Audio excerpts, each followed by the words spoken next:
Today's episode is extra important and exciting, for many reasons. It's our 30th and we should celebrate that. It's our first look at a Game & Watch multi-screen. And this was the very first one developed and produced by Nintendo. Innovative and modern looking, the Game & Watch called Oil Panic ushers in a new phase of design concept, one that will influence the product offerings from Nintendo for decades to come. But before we get to grips with the Game & Watch called Oil Panic, let's answer the photo quiz from episode 29. It's time to reveal the What in the World challenge. Okay, this was the portion of the picture that was shown to you, the edge of a retail box. It's clearly the Eevee version of the Pokemon game, let's go. Presented in the Pokeball Plus version of the game. Alrighty then. Back to today's focus and star of our show, the Game & Watch called Oil Panic. Launched on May 28 in 1982, this game sold a record 1,250,000 copies. Presented in a pristine pure white housing case, adorned with a touch of brushed golden colored metal fascia, this beautiful handheld would have seemed so futuristic in 1982. In fact, I firmly believe that its design and functionality is as dazzling today as it was all those decades ago. Manufactured in a forward-thinking folding clamshell design, that when closed would protect the two separate screens, both being furnished with full dazzling colored screen foil underlays. These twin screens were amazingly synchronized together during gameplay. This all adds up to a monumental quantum leap forward for the Game & Watch series as a whole. Given the manufacturing code of OP-51, Oil Panic raised the bar for all other handheld games consoles that followed this milestone launch. The instructions booklet was, much like the physical handheld itself, far more complex and detailed than any Game & Watch system previously issued. Set in a 3-story gas or service station, shown in completeness on the lower screen. On the ground floor we find two customers, a man and a lady, filling up their cars with gas. On the second floor is the boss, he's seen holding a large oil drum, while up on the third floor, which is detailed on the top screen, we find our hero and focus character for this game, the controllable figure called the Helper. The alarm icon is a police officer for some obscure and unknown reason. He'll swing his bell when the alarm sounds. In the How to Play section, it explains that up on the third floor there is an oil pipe leaking from the ceiling. The two control buttons are used to move the Helper left and right and hopefully catch the dripping oil. The Helper's bucket sadly only holds up to 3 drops, if not emptied it will quickly overflow, and the spillage will then ignite spontaneous upon the ground. So to avoid any such fires you'll need to move the Helper out onto the veranda, and get him to pour the oil into the boss's oil drum below, who is running backwards and forwards on the decking on the second floor. Seen to the right of our screen is an example of actual gameplay. Notice the Helper collects 2 drops of oil and pours them out from the left side of the third-story room into the boss's barrel waiting below. The highest possible score for the game called Oil Panic is 999, which is surprising, as it's lower than most recent widescreens. Any score over 999 sees the game score revert to 0. There is 2 game mode options, Game Mode A and Game Mode B. We have an example of Game Mode B which is currently running. There is absolutely no difference between each option, except Game Mode B is a bit faster. As you can see in the upper screen, oil is dripping from 3 places or locations along the pipe that's attached to the ceiling on the third floor. Interestingly, this game offers several ways to achieve a miss. The first 2 occur in the room on the third floor, so in the upper screen area. If the Helper misses a single drop of oil, it falls to the floor and catches fire. The second way to lose a point in that room is to simply overfill the bucket. If it already contains 3 drips, a fourth will spill over and once again ignite. The next one involves the boss and the customers. It's possible for the Helper to pour the oil out of the veranda and for the boss to not be there. When this happens, one of the customers will get drenched. The misses, or lost lives, are split between the upper floor misses and the lower floor misses, shown as a tally on the upper and lower screens. When either the upper or lower screen misses reach 3, the game will be over. There are several bonus scores available. Firstly, when the score reaches 300 a fanfare will sound and any lost lives will be automatically restored. If however there are no missed marks, or lost lives to restore from either screen, the game goes into what is called chance time.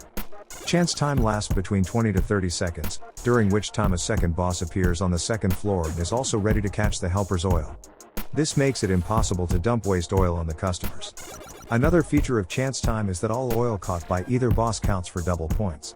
Although there are only 2 control buttons, the unit does not operate exactly the same as most previous Game & Watches did.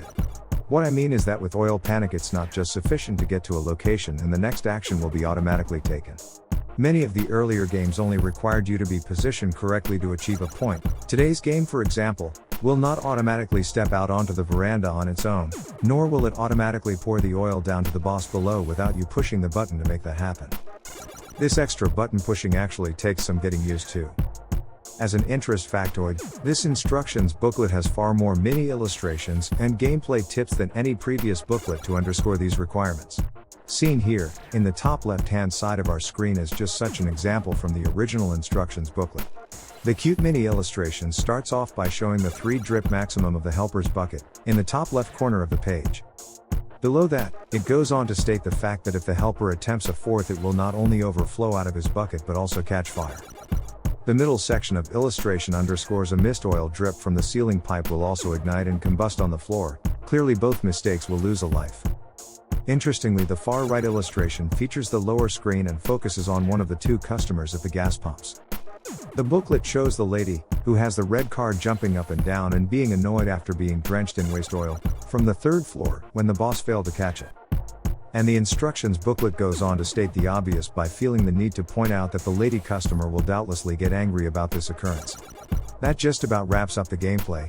The instructions booklet continues with the normal cautions, which includes such tidbits as avoiding expired batteries, extreme temperatures, pressure to either screens, as well as basic maintenance.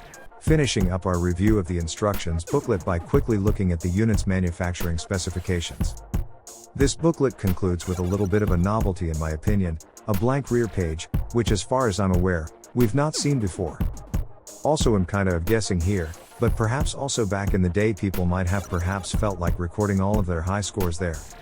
As was the trend, Nintendo added an extra informational sheet into Oil Panic's packaging.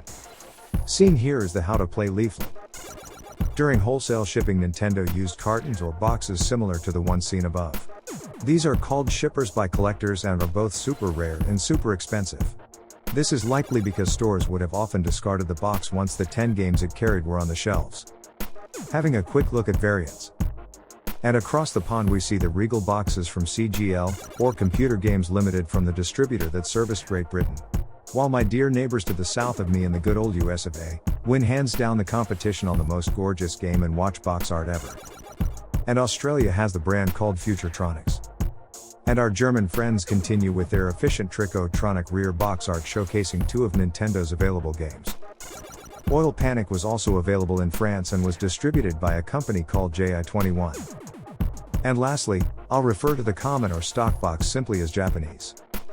The physical game was revisited with the Mini Classic series. These key-ring-sized, fully functional games are becoming more and more collectible, especially these twin-screen ones. And here is the elephant in the room.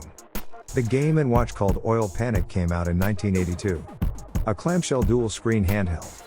And by 2006, Nintendo came out with a clamshell, dual-screen handheld called the DS Lite. Do you notice the similarities? I personally love the family resemblance, but more importantly it just goes to show how super advanced the Game & Watch Oil Panic really was. As for software cameos for the game Oil Panic, well, they actually started pretty quickly. Seen here the DMG, or original Game Boy version of the Game & Watch gallery, and Oil Panic was one of only 4 games to be chosen. Presented with the modern and classic versions, Nintendo were able to replicate the dual screens on a single Game Boy display. But with the arrival of the Nintendo DS, the Game & Watch collection took full advantage of the near-identical dual-screen setup, to better mimic the original multi-screen Game & Watches. These were available only from Club Nintendo in Japan, but were so close to their original setup that they really should have issued a retail version.